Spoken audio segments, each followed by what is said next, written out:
Hello student, आज हम लोग बिहार बोर्ड क्लास 10th के मैथ लेसन एक रियल नंबर यानी कि वास्तविक संख्या। आज ऑब्जेक्टिव क्लास हम लोग क्वेश्चन नंबर देखेंगे 106 से। क्वेश्चन नंबर 106 क्या बोला है? 0.105 क्वेश्चन है। 0.105 क्वेश्चन नंबर 106 है। 0.105 का पी है, यहाँ पे दिया है का पी बटा में दिया है 2n इंटू है 5n। रूप निम्नलिखित में कौन है? क्वेश्चन नंबर देखेंगे 106 बोला है 0.105 का पी बटा यहाँ पे पी बटा 2n इंटू 5n का रूप है। तो इसमें से इसका ऑप्शन देखेंगे कौन सा इसका रूप है। सबसे पहले यहाँ पे देखेंगे, यहाँ पे 0.105 है तो दशमलव को हटाएंगे, यहाँ से दशमलव को हटाएंगे तो 105 हो जाएगा। और दशमलव को जब हटाते हैं तो दशमलव के बदले में हर में एक लिखते हैं, तो यहाँ पे हर में लिखेंगे एक और दशमलव के बाद जितना संख्या होगा उतना नीचे जीरो देंगे। तो यहाँ पे दशमलव के बाद ध्यान देंगे, यहाँ पे 1 2 3 तीन संख्या है तो यहाँ पे 3 जीरो देंगे। दशमलव के बदले में हर में एक लिखेंगे और दशमलव के बाद जितना संख्या है उतना नीचे यहाँ पे जीरो देंगे। अब यहाँ पे 105 हो गया और ये हो गया 1000। 5 से भाग करेंगे तो 5 दूना 10 होता है और 5 एकम 5 ऊपर हो गया 21। और यहाँ पे 5 से भाग करेंगे तो 5 दूना 10, ये 5 दूना 10 हो जाएगा और 2 जीरो है तो 2 जीरो। 21 बटा आया 200। तो इसको 2n इंटू 5n के रूप में दिखाना है। तो यहाँ पे जो हर में 200 है, इस 200 का हम लोग निकालेंगे अभाज्य गुणनखंड। यहाँ पे 200 का अभाज्य गुणनखंड निकालेंगे, 2 से तो होगा 100। अब यहाँ पे 2 से इसको विभाजित करेंगे तो यह होगा 50। फिर अगर 2 से इसको विभाजित करते हैं तो होगा 25 और फिर 25 को 5 से तो 50 25। तो यहाँ पे हम लोग देख सकते हैं कि 2 जो है 3 बार है, यहाँ पे 2 3 बार 1 2 3।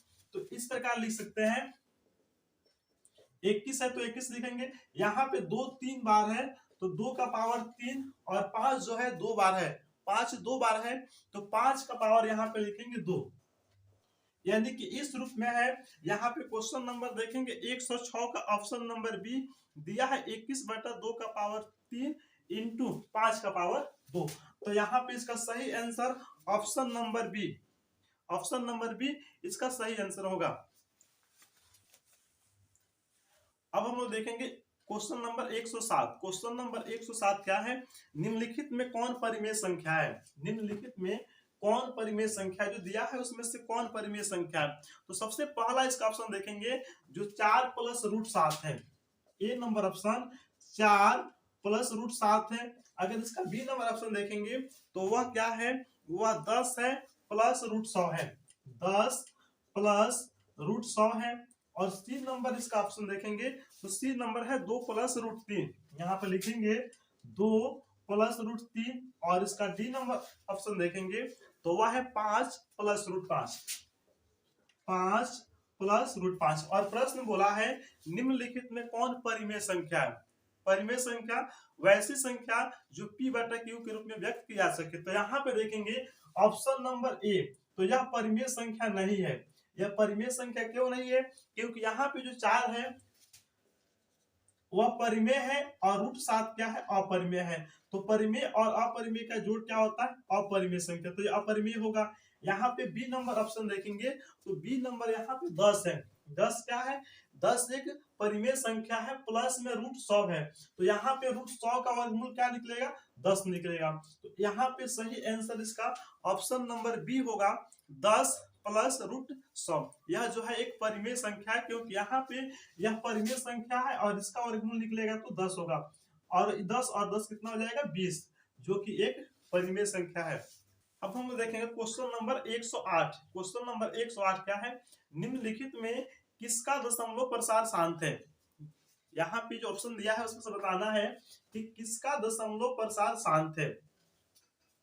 क्वेश्चन यहाँ पे है ऑप्शन नंबर ए है 15 बटा 16। यहाँ पे ऑप्शन नंबर ए क्या है? ऑप्शन नंबर ए है 15 बटा 1600। ऑप्शन नंबर बी इसका देखेंगे तो वह क्या है? वह है 19 बटा 210। और ऑप्शन नंबर सी देखेंगे तो वह क्या है, 3 यहाँ पे है, 3/88 है। और ऑप्शन नंबर डी देखेंगे तो वह है 3 और 75। प्रश्न बोला है निम्नलिखित में किसका दशमलव प्रसार शांत है, किसका दशमलव प्रसार शांत है। तो दशमलव प्रसार शांत होने के लिए हम लोग क्या करते हैं, उसको कैसे चेक करेंगे, तो हर का भाज्य गुणनखंड करेंगे, किसी भी संख्या के हर का भाज्य गुणनखंड करेंगे, उसके हर का भाज्य गुणनखंड में अगर 2 आता है या 5 आता है या 2 5 दोनों साथ में आता है तो वह जो है शांत दशमलव प्रसार है। तो यहाँ पे अगर हम लोग इसमें सभी का हर का भाज्य गुणनखंड करेंगे तो जो 1600 है इसके हर का भाज्य गुणनखंड में 2 आएगा। यहाँ पे निकालते हैं, 1600 जो है 2 से 800 होगा, 2 से 400, यहाँ पे 200 होगा, और यहाँ पे 2 से तो 100 गुना यहाँ पे 200 होता है, 2 से यहाँ पे 50 होगा, और यहाँ पे 25 होगा, और यहाँ पे 5। इसके हर का अभाज्य गुणनखंड निकाले तो क्या आया, 2 और 5 आया। 2 कितना बार है, 1 2 3 4 5 6, 2 का पावर 6 और 5 का पावर 2। तो यहाँ पे इसके हर का अभाज्य गुणनखंड में आया केवल 2 और क्या आया 5। तो अगर 2 5 आता है तो वह संख्या शांत दशमलव प्रसार होगा। तो यहाँ पे इसका सही आंसर ऑप्शन नंबर ए होगा 15/1600। हम लोग देखेंगे क्वेश्चन नंबर 109, दो धन पूर्णांक ए और बी के लिए। प्रश्न बोला है दो धन पूर्णांक ए और बी के लिए मौसम गुना लस बटा ए बी है, ये किसके बराबर है। तो यहाँ पे ध्यान देंगे 100 जो 9 नंबर क्वेश्चन है उसका सही आंसर उसका ऑप्शन नंबर ए यानी कि एक इसका सही आंसर होगा। अब हम लोग देखेंगे क्वेश्चन नंबर 110। क्वेश्चन नंबर 110 क्या बोला है, निम्नलिखित में से कौन सा युग्म सअभाज्य संख्या है, निम्नलिखित में से कौन सा युग्म जो है सअभाज्य संख्या है। सबसे पहले समझेंगे सअभाज्य संख्या होता क्या है, को प्राइम नंबर। को प्राइम नंबर जब दो संख्याओं का एचसीएफ 1 हो, जब दो संख्याओं का एचसीएफ 1 हो तो वह जो संख्या है को प्राइम नंबर यानी कि सअभाज्य संख्या कहलाता है। तो यहाँ पे ऑप्शन चेक करेंगे कि कौन सा ऑप्शन है। यहाँ पे जैसे कि ऑप्शन नंबर ए देखेंगे 14 और 35 है, 14 ऑप्शन नंबर ए है 14 और 35। अगर हम लोग ऑप्शन नंबर बी देखें तो 18 और 25 है, 18 और यहाँ पे लिखेंगे 25। जब यहाँ पे दो संख्याओं का एचसीएफ 1 होता है तो वे दोनों संख्या को प्राइम नंबर यानी कि सअभाज्य संख्या कहलाता है। तो यहाँ पे अगर हम लोग ऑप्शन नंबर बी बनाते हैं 18 और यहाँ पे 25, इसका यहाँ पे लिखेंगे 4 एकम 4, 7 में से 4 जाएगा 3, और यहाँ पे उतारेंगे 4, यहाँ पे होगा 3 एकम 3, 4 में से 3 गया 1, और यहाँ पे क्या करेंगे 3 एकम होता है 3। यहाँ पे अगर इसका एचसीएफ निकाले जो 18 और 25 है, इसका एचसीएफ निकाले 18 और 25 का, तो इसका एचसीएफ आया 1। तो जब दो संख्याओं का एचसीएफ 1 हो तो वे दोनों संख्याएं सअभाज्य संख्या कहलाता है। तो यहाँ पे जो क्वेश्चन नंबर 110 दिया है उसका सही आंसर ऑप्शन नंबर बी होगा 18 और 25। अब हम लोग देखेंगे क्वेश्चन नंबर 111। 111 का क्वेश्चन नंबर जो है वह बोला है निम्नलिखित में से कौन यौगिक संख्या है, निम्नलिखित में से कौन यौगिक संख्या। सबसे पहले समझेंगे यौगिक संख्या होता क्या है। यौगिक संख्या यानी कि भाज्य संख्या, भाज्य कंपोजिट नंबर को बोलते हैं। वैसा संख्या जिसका 2 से अधिक गुणनखंड हो उसे बोलते हैं यौगिक संख्या यानी कि भाज्य संख्या। तो यहाँ पे ऑप्शन नंबर ए देखेंगे तो वह 11 है। 11 का गुणनखंड क्या होगा, 11 का गुणनखंड 2 से अधिक नहीं होगा, 11 एकम 11, या यहाँ पे 1 से तो 11, यहाँ पे तो 1 से 11 करेंगे तो यहाँ पे इसका गुणनखंड 2 आ रहा है। तो वैसा संख्या जिसका 2 से अधिक गुणनखंड हो, ऑप्शन नंबर बी देखेंगे तो ऑप्शन नंबर बी में क्या है 21 है। तो यहाँ पे 21 का अभाज्य गुणनखंड निकालेंगे, इसका जो है 2 से अधिक गुणनखंड आएगा। तो यहाँ पे जो क्वेश्चन नंबर 111 है उसका सही आंसर ऑप्शन नंबर बी यानी कि एक, यहाँ पे सही आंसर उसका होगा ऑप्शन नंबर बी यानी कि 21। अब हम लोग देखेंगे क्वेश्चन नंबर 112। 112 क्या है, निम्नलिखित में कौन अभाज्य संख्या है। अभाज्य संख्या यानी कि प्राइम नंबर। प्राइम नंबर क्या होता है, अभाज्य संख्या क्या होता है, वैसा संख्या जो स्वयं से विभाजित हो, वैसा संख्या जो स्वयं से विभाजित हो उसे कहते हैं अभाज्य संख्या। तो यहाँ पे देखेंगे ऑप्शन नंबर ए, तो ऑप्शन नंबर ए में क्या है 33। तो 33 स्वयं से विभाजित नहीं है, यह 3 से भी विभाजित होगा और 11 से भी। अब यहाँ पे देखेंगे 39, ऑप्शन नंबर बी, तो 39 भी जो है सही आंसर नहीं है, इसका सही आंसर ऑप्शन नंबर डी यानी कि 31 होगा। 31 जो है किसी और संख्या से विभाजित नहीं होगा, यह स्वयं से ही विभाजित होगा। अभाज्य संख्या का मतलब ही होता है कि वैसा संख्या जो स्वयं से विभाजित हो उसे कहते हैं अभाज्य संख्या। तो यहाँ पे क्वेश्चन नंबर जो दिया है 112, उसका सही आंसर होगा ऑप्शन नंबर डी यानी कि 31। अब हम देखेंगे क्वेश्चन नंबर 113। क्वेश्चन नंबर 113 क्या है, दो संख्याओं का मौसा, दो संख्याओं का मौसा 27 एवं लसा है 162। यदि उनमें से एक संख्या 54 है तो दूसरी संख्या क्या होगी। अगर एक संख्या 54 है तो दूसरी संख्या क्या होगा। तो यहाँ पे पहली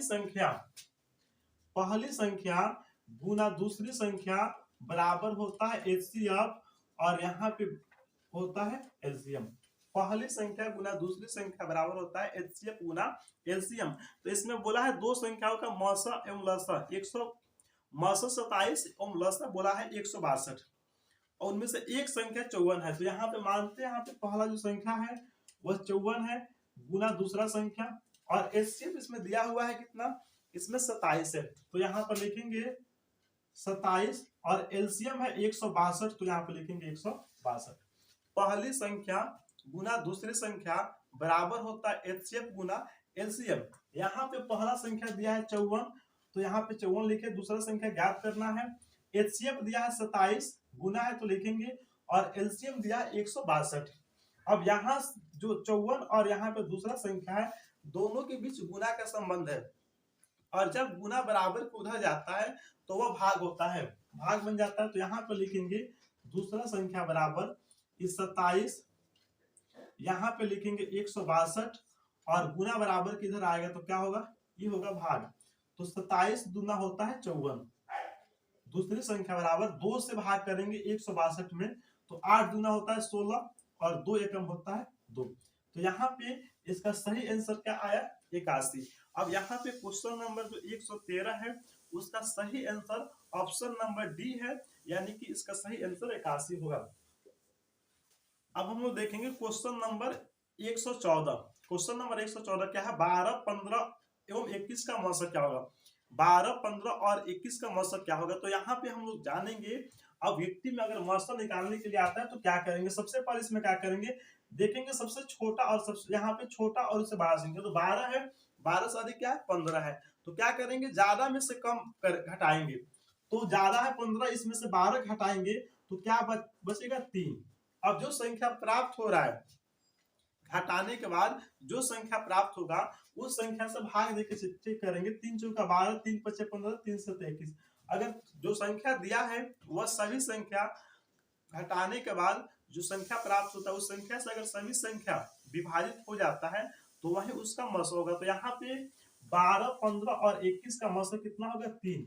15 में से 12 घटाए तो कितना प्राप्त हुआ 3। अगर इस संख्या से जो प्राप्त हो रहा है इससे अगर जो संख्या दिया है वो सभी संख्या विभाजित हो जाता है तो वही जो है उसका सही आंसर होगा। तो यहाँ पे इसका सही आंसर क्या होगा 3, जो कि ऑप्शन नंबर ए है, इसका सही आंसर इसमें दिया है 3। अब हम लोग देखेंगे क्वेश्चन नंबर 115। क्वेश्चन नंबर 115 क्या है, प्रत्येक परिमेय संख्या होती है, प्रत्येक जो परिमेय संख्या होता है वही पूछा है कि प्रत्येक परिमेय संख्या होती है। ऑप्शन नंबर 1 है एक प्राकृत संख्या, तो यहाँ पे प्रत्येक परिमेय संख्या एक प्राकृत संख्या नहीं हो सकता है। दूसरा है एक पूर्ण संख्या, यह भी गलत है। और सी नंबर है एक पूर्णांक, और डी नंबर है एक वास्तविक संख्या। तो जो प्रत्येक परिमेय संख्या होता है वह जो है एक वास्तविक संख्या होता है। तो जो क्वेश्चन नंबर 115 है उसका सही आंसर होगा ऑप्शन नंबर डी एक वास्तविक संख्या। Question number 116। क्वेश्चन नंबर 116 क्या है, 22/7 है, तो यहाँ पे 22/7 है जो कि P/Q के रूप में है। तो यहाँ पे इसका ऑप्शन नंबर 1 इसका सही आंसर होगा एक परिमेय संख्या। अब हम लोग देखेंगे क्वेश्चन नंबर 117। क्वेश्चन नंबर 117 क्या है, √80 का परिमेयकरण गुणांक है। √80 का परिमेयकरण गुणांक है। तो यहाँ पे रूट जो 80 है, √80 का परिमेयकरण गुणांक है। तो यहाँ पे इसका परिमेयकरण गुणांक निकालने के लिए यहाँ पे ध्यान देंगे, जो 80 है वह बना है 16 गुना 5 से, 16 गुना 5 से। तो 16 का वर्गमूल क्या होता है, 4। अब यहाँ पे क्या है, √5 का वर्गमूल नहीं होता है, तो यहाँ पे इसका परिमेयकरण गुणांक क्या हो जाएगा, √5। तो यहाँ पे इसका ऑप्शन देखेंगे तो ऑप्शन नंबर डी में दिया है √5। तो जो 117 नंबर क्वेश्चन है उसका सही आंसर क्या होगा, √5 इसका सही आंसर होगा। अब हम लोग देखेंगे क्वेश्चन नंबर 118। क्वेश्चन नंबर 118 क्या है, दो संख्याओं का गुणनफल, दो संख्याओं का गुणनफल दिया है 15,625 और उनका लसा है दो संख्याओं का गुणनफल या एचसीएफ गुना एलसीएम बराबर दोनों संख्याओं का गुणनफल, दोनों संख्याओं का गुणनफल।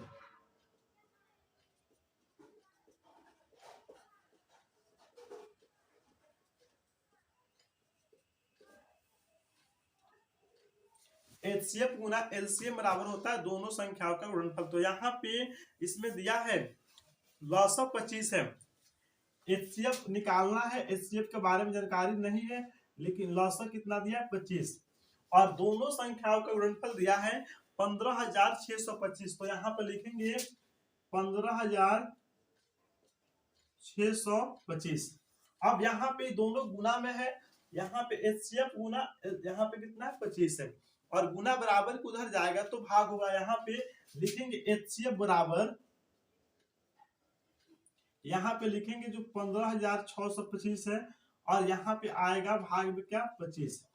अब यहाँ पे भाग करेंगे 25 से भाग करेंगे तो 25 छक होता है 150, 25 छक होता है 150, ऊपर कितना 156 है, तो 25 छक 150, तो 6 से फल बचेगा, 6 और 2 62 होता है, 25 दूना लिखेंगे 50, 6 और 2 62 होगा और 25 दूना 50, अब बचेगा कितना 12, 12 और 5 125 और 25 बचे होता है 125। तो यहाँ पे एचसीएफ कितना निकला, इसका एचसीएफ आया 625। अब यहाँ पे देखेंगे ऑप्शन में, यहाँ पे इसका सही आंसर इसका ऑप्शन नंबर डी है 625। अब हम लोग देखेंगे क्वेश्चन नंबर 119। क्वेश्चन नंबर 119 क्या है, सबसे छोटी अभाज्य संख्या, सबसे छोटी अभाज्य संख्या है। तो यहाँ पे सबसे पहले हम लोग समझेंगे कि अभाज्य संख्या होता क्या है। तो वैसी संख्या जो स्वयं से विभाजित हो वह होता है अभाज्य संख्या, और सबसे जो छोटा अभाज्य संख्या होता है वह होता है 2। सबसे छोटा अभाज्य संख्या होता है 2। तो यहाँ पे प्रश्न ही पूछा है कि सबसे छोटी अभाज्य संख्या क्या है, तो सबसे छोटी अभाज्य संख्या होता है 2। तो यहाँ पे देखेंगे ऑप्शन नंबर कितना में दिया है 2, तो यहाँ पे ऑप्शन नंबर सी है 2। तो सबसे छोटी अभाज्य संख्या 2 होता है, इसको याद कर लेंगे।